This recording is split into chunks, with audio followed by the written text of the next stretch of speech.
महाराज जी, जो आज यहाँ सनातन की जो लहर नजर आ रही है पूरे भारत में, और जो राजधानी है जयपुर विधानसभा चुनाव है, तो उसके मद्देनजर कितना फायदा मिलने वाला है?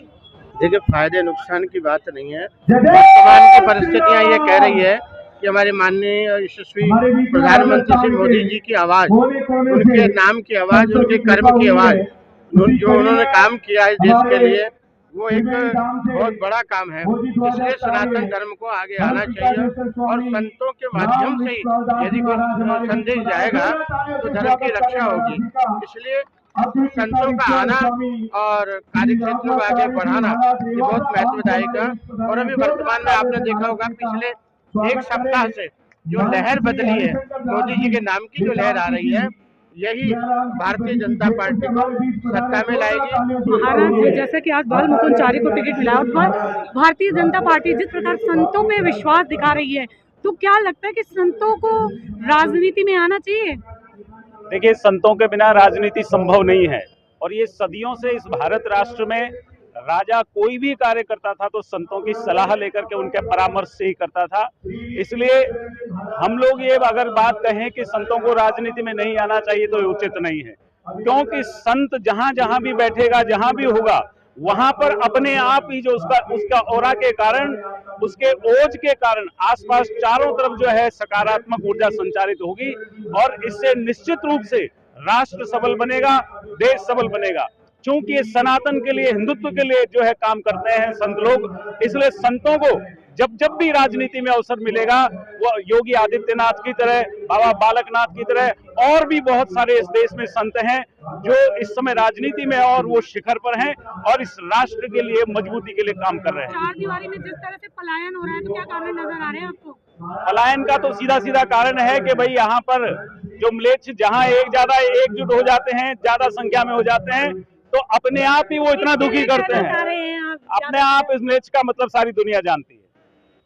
जी, आपने बताया कि संतों की भागीदारी ज्यादा होनी चाहिए, लेकिन क्या लगता है कि संत जिस प्रकार सत्ता पे काबिज हो या मुख्यमंत्री चेहरा योगी आदित्यनाथ हो, तो क्या राजस्थान में भी इस तरह का एक चेहरा होना चाहिए? बिल्कुल होना चाहिए। मैं तो कहता हूँ प्रत्येक प्रदेश में होना चाहिए। संतों की अगुवाई यदि होगी, संतों को आगे करके यदि राजनीति को आगे बढ़ाया जाएगा तो निश्चित रूप से जो है सुशासन पैदा होगा और जो है साथ ही साथ लोगों में भय कम होगा और ये पलायन जैसी समस्याएं समाप्त हो जाएगी।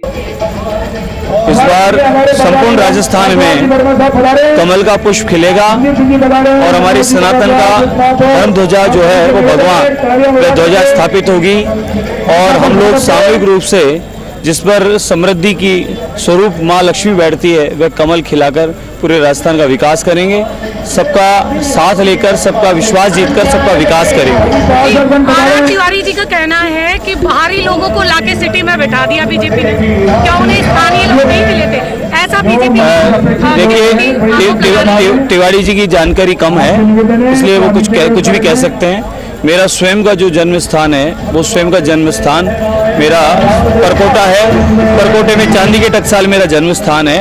मैं यहीं का रहने वाला हूँ, मेरा परिवार यही रहता है, मेरा घर यही है।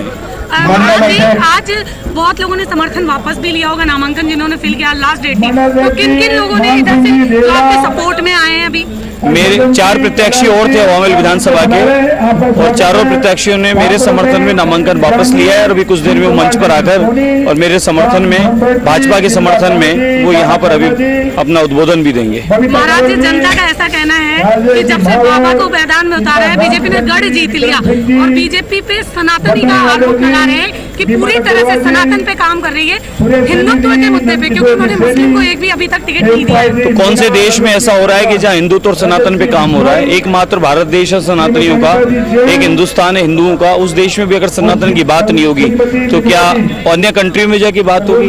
भारत में ही सनातनियों की बात होगी और अन्यथा कहीं और नहीं होगी। इसलिए इसमें वो जो कह रहे हैं तो सनातन में तो वो भी आते हैं, क्योंकि सनातन सबसे पुराना है जिसका जन्म और अंत का पता नहीं। तो मैं मानता हूँ कि जितने भी जो लोग हैं वो सब सनातन से निकले हुए हैं। महाराज जी, यहाँ पे हिंदू पलायन का बहुत बड़ा मुद्दा है, उसके ऊपर क्या कहेंगे आप? हिंदू बहुत तेज गति से 5 साल में पलायन हुआ है। अब हम लोग जब सरकार में आएंगे तो ये समस्याओं का निराकरण करेंगे और जो पलायन हुआ है तो उनको वापस लाके स्थापित भी करेंगे।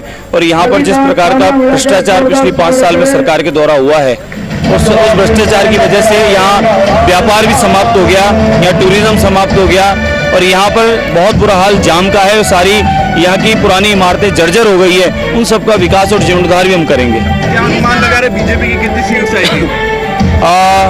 पूर्ण बहुमत आएगा, ऐतिहासिक बहुमत मिलने वाला है। महाराज जी, आप जब दौरा कर रहे हैं, जब दौरे के दौरान आप ऐसी कौन सी समस्याएं हैं जनता की जो अभी तक पूरी नहीं हुई है, और आप जब जीत जाते हैं तो कौन सी समस्याओं को आप पूरा करेंगे? आप पूरे क्षेत्र में जाके घूमकर देखें, रोडों का बुरा हाल है,